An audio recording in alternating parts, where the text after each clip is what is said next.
So before you watch this video, I would recommend you go to my channel and watch the previous video that I posted. It shows you how to put the vehicle in brake service mode. Because I didn't do it in this video, I tried it and it didn't work. So I ended up figuring how to put it in brake service mode after the fact that I changed all the pads. So I would go back over there, watch that video and then do it.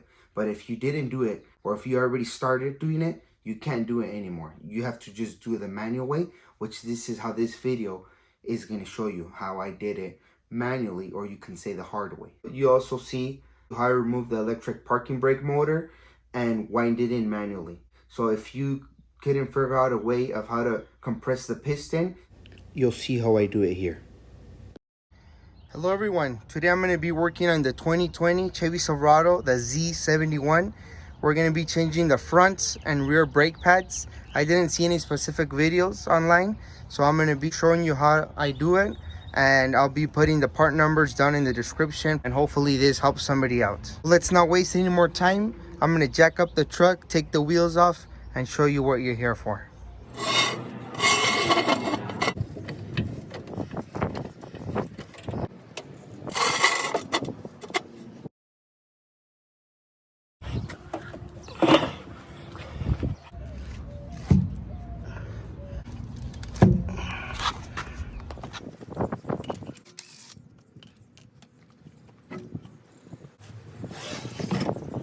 Alright, so let's get to the good part.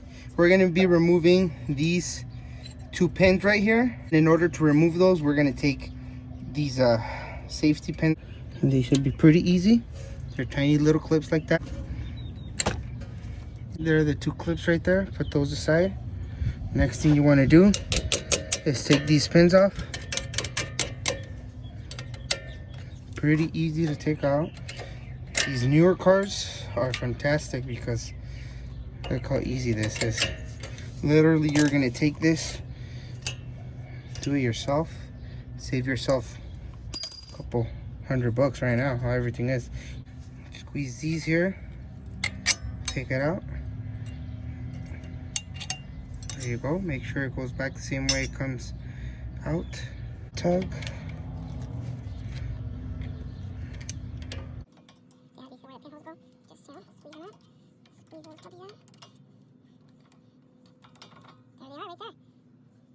Same thing to this side.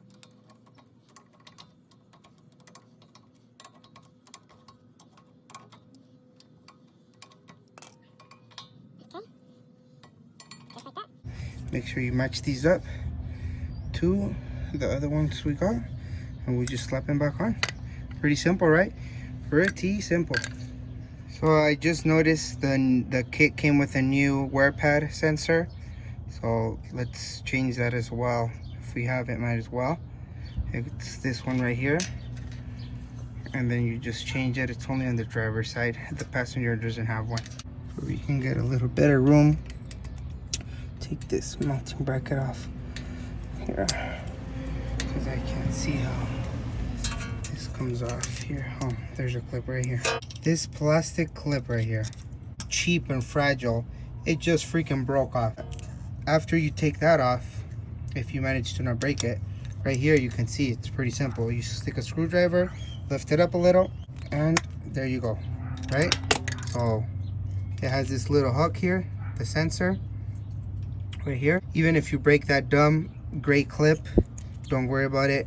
It's a piece of junk anyway, so this has a clip and it holds on by itself. I don't like to break stuff when I'm working on cars, but stuff like that, you know, sometimes it happens. But like I said, it already has a clip there, so when you push it in, it clips in there very nicely, so it's not coming out. All right, so a little extra steps that I would do is clean this out, all this brake dust out. A little wire brush here. There's plenty of dust here and junk. You want the brakes, they're gonna be sliding here in and out, in and out, in and out, so Make sure you do the top two if you're gonna do this, because they also touch up here. You're gonna want to get some of this. This is a copper anti-seize, and this is what you use for metal to metal contact. You'll see it. It looks like copper flakes. Put some on here where it contacts the metal surfaces. Make sure you get the top as well. Before we put in the new brake pads, you're gonna wanna squeeze these in. You can do this by hand. It's not, as you can tell right here, push those in, push those in, push this in. Make sure you clean the pins as well.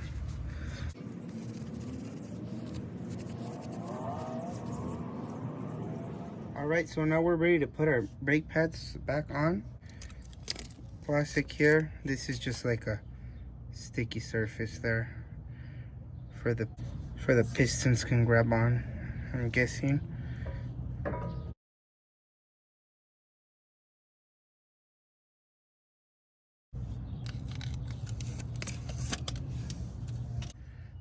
All right. They're gonna be tight because they're full of meat.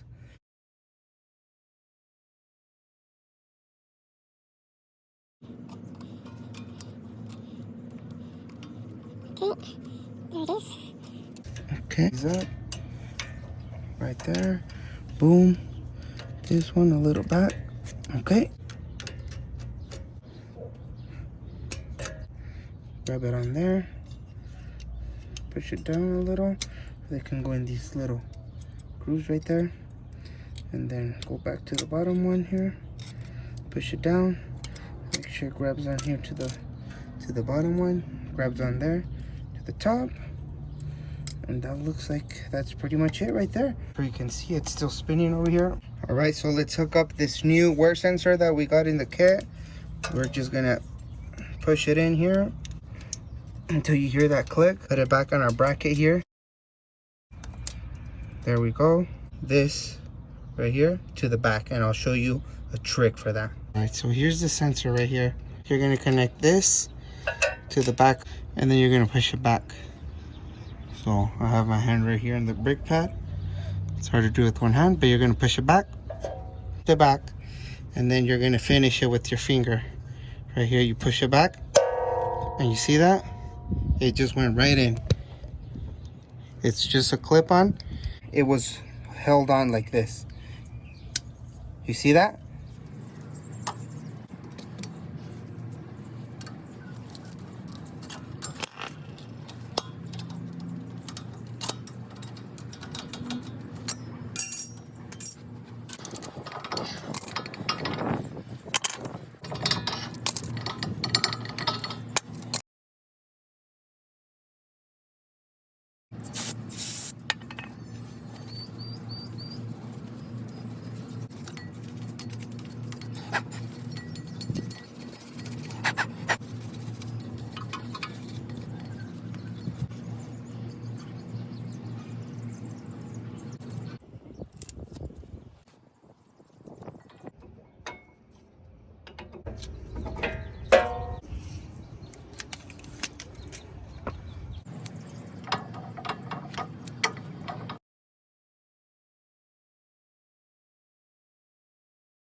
So granted, I started a little late today, but I already finished the fronts, and then we're gonna do the backs tomorrow. But for you, it's gonna be in seconds.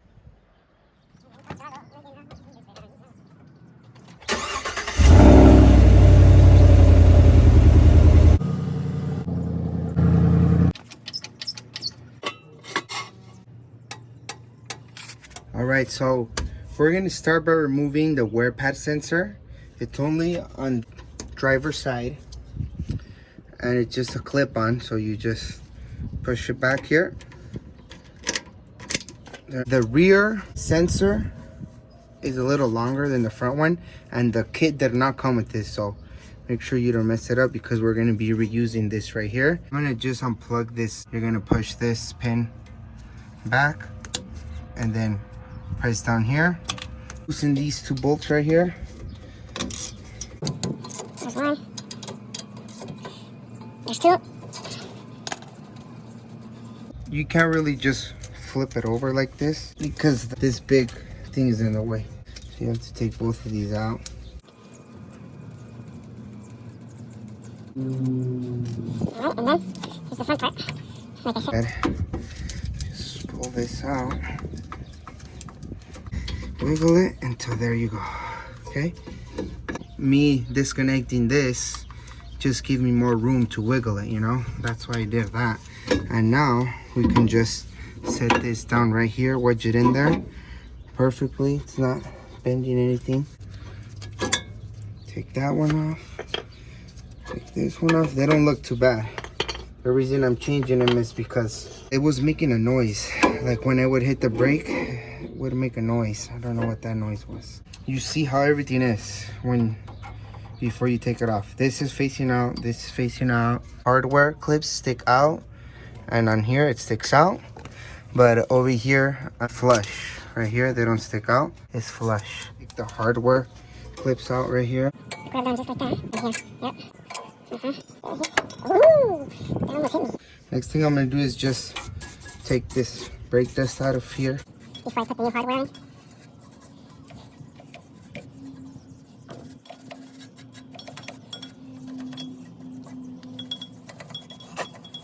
Alright, we're gonna put these clips back on here.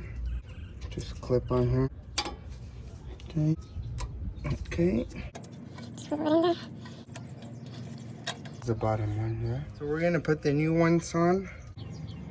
Right there. Just a little bit right there. Let's put these on here. I'm gonna slide the bottom one first. Then there. There you go. See right here, and these surfaces where it's rubbing back and forth. Just a little bit, but you know, over time, that copper anti-seize is what it's there for. Nice and springy. And look at this one. How it's not springing it nice and even like this. What went wrong is that the hardware that I got is faulty. This hardware, I'll show you the old one versus the new one. This new one is longer and this old one is bent down for it can give it the spring that it needs. So like I said, that's why it's not springing back. So I'm just gonna use this one again, the old one, and see if it springs back normally. So I'm gonna put this old one back on. Okay, and then we're gonna put the brake pad. See if this makes a difference. You see that? You see how they spring back? That's how it should be. That sound that I heard when I was driving, I just thought, you know what, it's the brake pads, they're worn out, so I'll probably change them. Come to find out, they still have some life in them. They're not that bad, you know? But what I found out is the hardware right here, the same one, if you can see, this broke off. So every time that I would step on the brakes, they would go in, and then instead of going out like that, it would stay hitting. So it would rub and it would make that noise. So what did I learn is that it was a broken hardware little springy thing that goes here. We need to compress this piston, push it in. So we're gonna do that next. All right, so to compress this piston right here, you see how it has the 2 slots there, the 2 grooves right there. That's where this comes in. This kit, you can get it off of Amazon. I'll put the link down in the description. This is my first time using it, so I mean, you could go to your local auto parts store and they rent these out, or you can use them for free depending where you are. But I just bought one of these a long time ago, and this is my first time using it. You put that in there, and then you put this right here, and then we put this in here. Boom, like that. So this is how you're supposed to set it up here. Supposed to be able to. That looks like it's all the way in. Yep. There we go. Remove this. All right, so I compressed it all the way down, and it's just super tight. So I'm gonna resort to taking this off. I didn't want to, but I'm gonna have to. It's just two little bolts. Kind of ridiculous, but. So one good thing about this is that I'm gonna actually show you how you can compress the piston manually, even if you don't have that special tool that I showed you. So this is another way you can do it. Just like that, very simple. I'm just tightening that with hex, like and this. That's compressing it more. There it is, fully compressed. And then you can push this back a little. Right, so it's not lining up right here. As you can see, it's not lining up. This groove needs to be lined up with the brake pad. Right here, if you can see, that goes into the groove.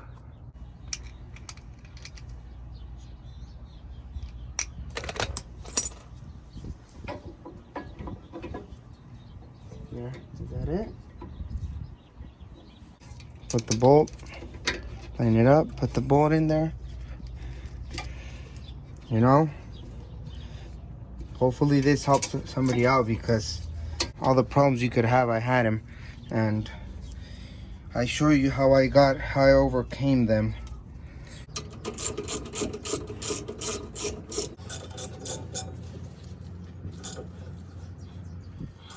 All right, the next thing we're gonna do is put back this electric parking brake here.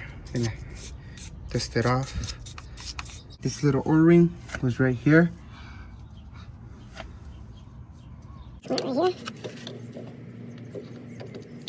Like that. There's two bolts here.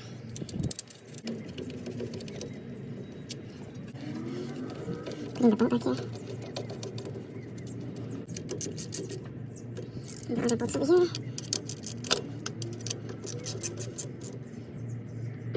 This goes right here, and then this cover, dust cover, just holds it on like that. And then we're wrapping it up here.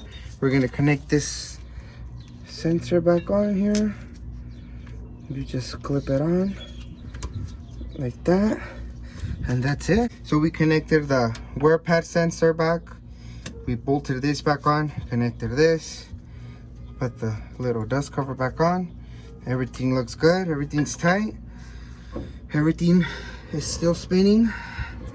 So can you believe it? We're done. Just gotta put the wheels back on, and that's it. I can't even believe it. Wow.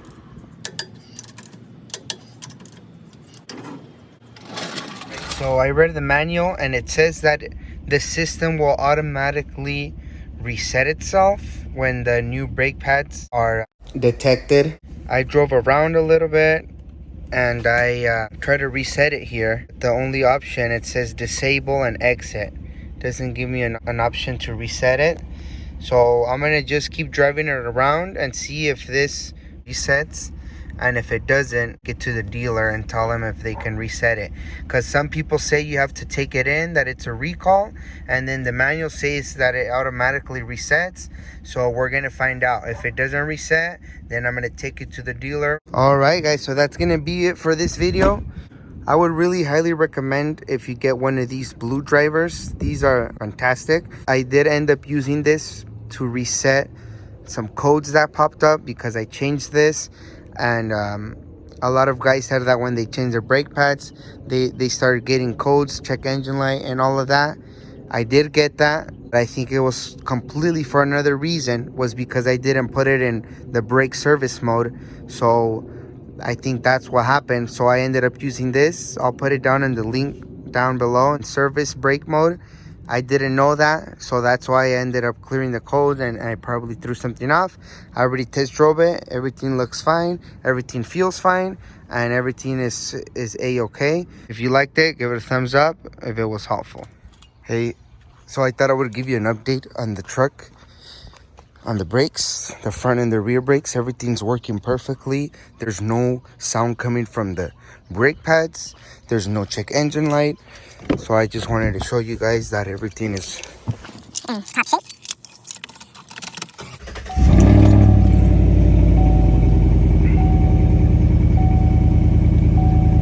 Everything is perfect. So another little update for the brake pad percentage. I did end up disabling it because the dealer wanted $171 just to reset it.